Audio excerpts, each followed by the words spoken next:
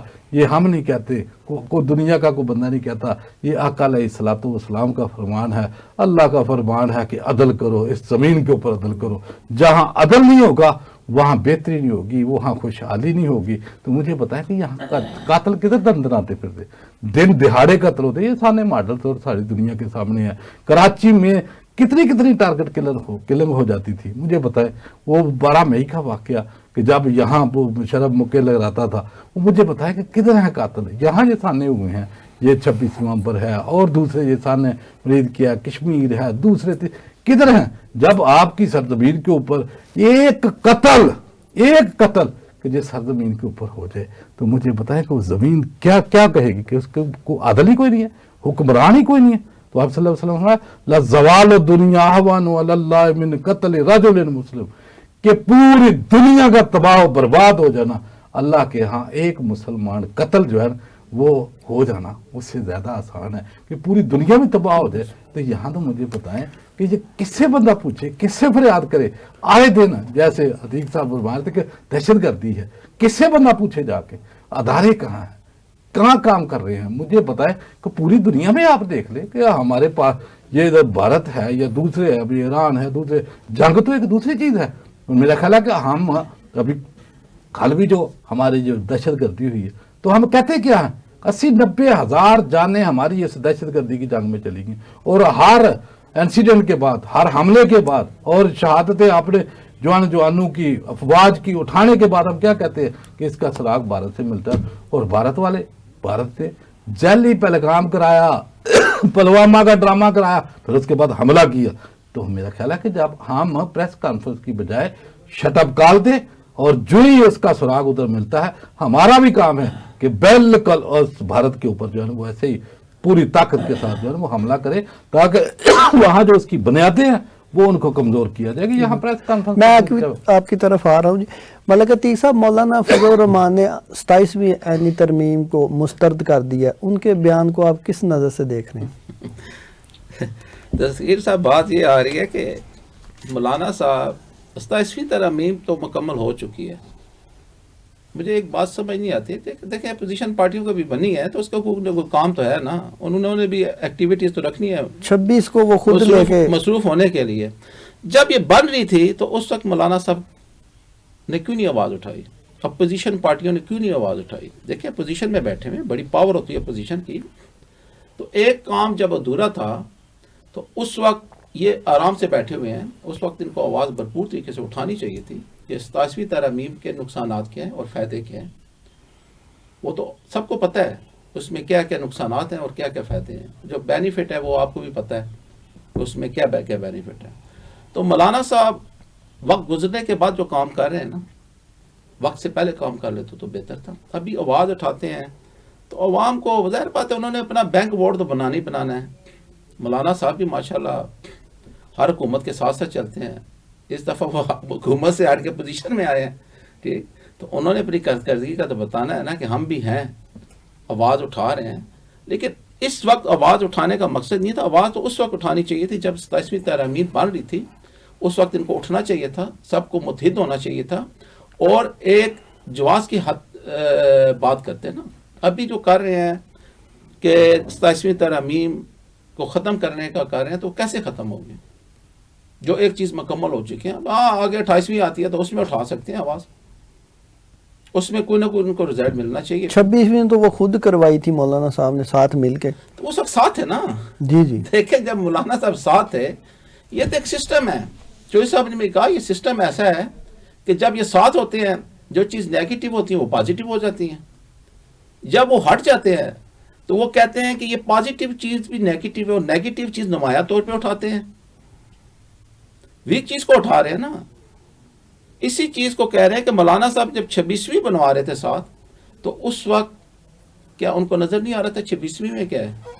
جب 27ویں بنی ہے, آپ حکومت سے ہٹے ہوئے ہیں, آپ اس جگہ پہ کھڑے ہیں کہ جہاں پہ آپ صرف آواز اٹھا سکتے ہیں اور آواز کام ہونے کے بعد اٹھا سکتے ہیں، تو یہ تو عوام کو دکھانے کے لیے ہو رہا ہے کہ ہم نے جناب اتنی آواز اٹھائی ہے، ہم نے اپوزیشن کا جو کام تھا وہ مکمل کیا ہے، اس کے باوجود 27ویں ترامیم کو ختم نہیں کر سکے۔ بلیم تو سارا انہوں نے حکومت کو ہی دینا ہے نا، وفاق کو ہی دینا ہے، لیکن وقت سے پہلے اگر یہ کر لیتے تو کوئی حل تھا۔ ابھی تو مجھے نہیں لگتا ہے کہ 27ویں ترمیم ختم ہونے کے کچھ چانسز لگتے ہیں۔ نیکسٹ کوئی نہ کوئی ان کو پلان بنانا چاہیے، کیا کرنا چاہیے۔ میں اسی پر ماننا صاحب سے بات کروں۔ ماننا صاحب، 27ویں آئینی ترمیم 2/3 اکثریت سے پاس ہو چکی ہے، اس پر عمل درآمد بھی ہو چکا ہے۔ اب مولانا فضل الرحمان صاحب کے اس بیان کو آپ کس نظر سے دیکھ رہے ہیں؟ دیکھیے، بات یہ ہے کہ حکومت نے جیسے اس نے کہا ہے کہ زبردستی ہاتھ مروڑ کے جعلی اور جبر کے ساتھ جو ہے نا یہ انہوں نے آئینی ترمیم کروائی ہے، تو اس میں کوئی ڈاؤٹ نہیں ہے۔ ان کا اپنا ایک جو ہے نا سینیٹر اس نے ووٹ دیا، اور وہ کہہ بھی رہا تھا حاجی فضل الرحمان کہ ہم نے اس کو پارٹی سے نکال دیا۔ ایک پی ٹی آئی کا تھا سینیٹر، اس نے بھی ووٹ کاسٹ کیا۔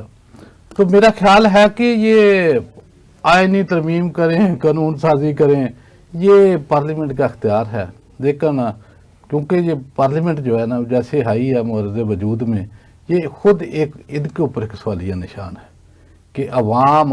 پھر دوسرا جو 27ویں ترمیم آئی، تو 27ویں ترمیم میں کہیں عوام کا کوئی ذکر ہے تو کوئی بندہ بتائے نا کہ عوام کو بھائی اس ترمیم نے ہم نے یہ دیا ہے کہ ان کی مہنگائی نہیں بڑھے گی، ان کی بجلی کے بل نہیں بڑھے گی، ان کے ڈیزل اور پیٹرول کی قیمت نہیں بڑھے گی، یا ان کو اسپتالوں میں دوائی ملے گی، جس ادارے میں جائیں گے تو ان کو بڑے اچھے انداز میں ان کا کام ہوگا، عدالتوں میں ان کو انصاف ملے گا، تھاڑوں میں انصاف ملے گا، یعنی کہ جو ریونیو سسٹم ہے وہاں اے سی ڈی سی کے پاس جائیں گے تو انصاف ملے گا۔ کچھ عوام کے لیے ہے تو دے۔ یہ تو ایک لیڈ کلاس ان کو نوازنے کا ایک طریقہ تھا کہ بھائی ایک مجھے بتائیں کہ آئینی عدالت یہ چند ماہ پہلے ہی جو 26ویں آئینی ترمیم ہوئی تو یہ بلاول نے کیا کہا تھا؟ اس نے بولا کہ جو کام ہم نے آئینی عدالت سے لینا تھا وہ ہم نے آئینی بینچ سے لے لیا ہے۔ تو مجھے بتائیں کہ جب آپ نے کام ہی لے لیا تو پھر آئینی عدالت وہ سب ملک کے اوپر ایک نئی عدالت لگا دی، جو بیچاروں کے پاس تنخواہ کے پیسے نہیں، اگر IMF آپ کی قسط روک لے تو آپ کو پالے پڑ جائیں کہ بھائی یہ نظام کیسے چلانا ہے، یہ نظام جو ہے سارے معاملات کس طریقے سے جو ہے وہ مینیج کرتے ہیں۔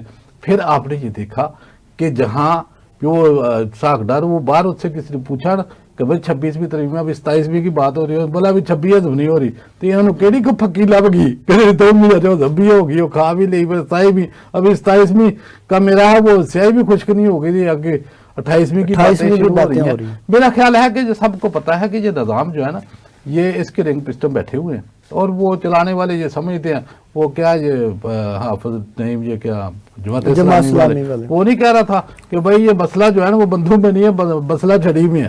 وہ جس کے بعد چھڑی آتی ہے وہ سمجھتا ہے کہ وہ عالم بھی میں آؤں، عقل بھی میرے پاس ہی ساری آ گئی ہے۔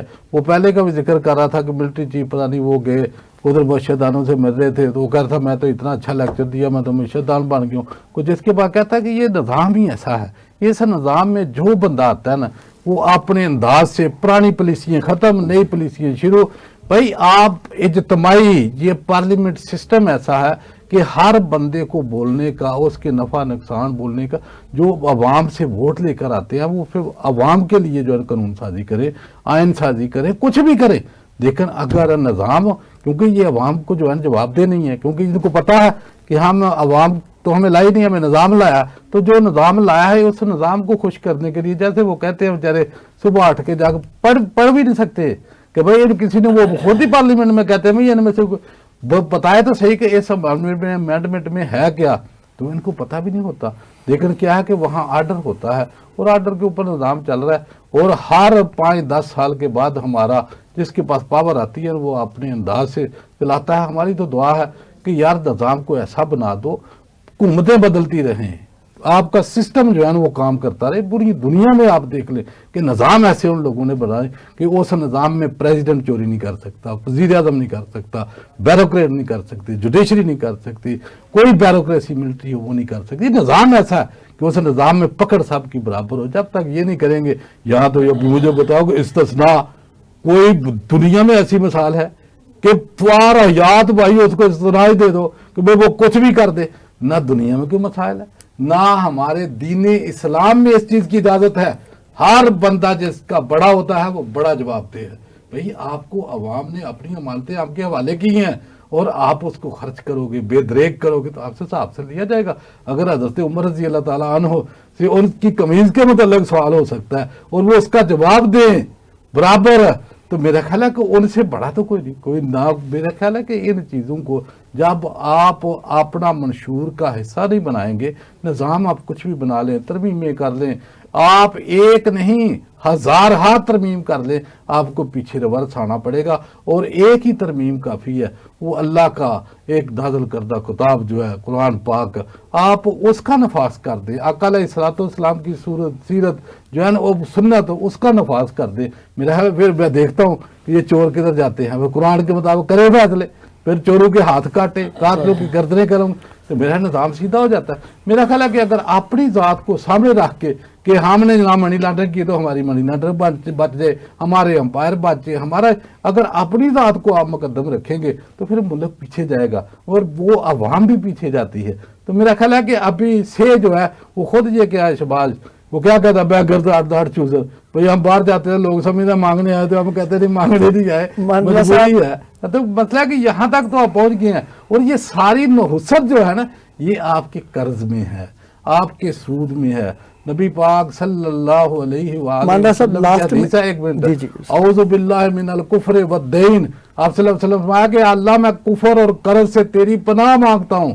فقال رجل یا رسول اللہ، تو صحابہ نے عرض کیا کہ یا رسول اللہ کیا اعتادل الکفر بالدین، کہ کیا قرض اور کفر برابر ہے؟ قال نعم، تو آپ صلی اللہ علیہ وسلم نے فرمایا بالکل برابر ہے. یا آپ صلی اللہ علیہ وسلم نے اس قرض سے لینے سے اللہ کی پناہ مانگی، اور ہمارے یہ بکاری حکمران اس قرض کو لینے کے لیے دعائیں مانگتے ہیں، یا اللہ IMF دے دے، ورلڈ بینک دے دے، ایشیا دے دے، مبارک کا دے. کیسی ہماری جو ہے وہ پروگرس ہے. دیکھو ہمیں IMF بھی ہمارا راضی ہو گیا. مولانا صاحب پروگرام کا وقت ختم ہو رہا ہے. آپ کا بھی بہت شکریہ، ملک عتیق صاحب آپ کا بھی بہت شکریہ، آپ نے وقت دیا. ناظرین، ہماری یہ کوشش ہوتی ہے مہمان کو زیادہ سے زیادہ ٹائم دیا جائے، کیونکہ آپ ہمیں منڈے ٹو فرائیڈے ڈیلی دیکھتے ہیں. تو آج کے پروگرام سے اپنے میزبان کو اجازت دیجیے. انشاءاللہ بشرط زندگی آپ سے ملاقات ہوگی اگلے پروگرام میں. اللہ حافظ.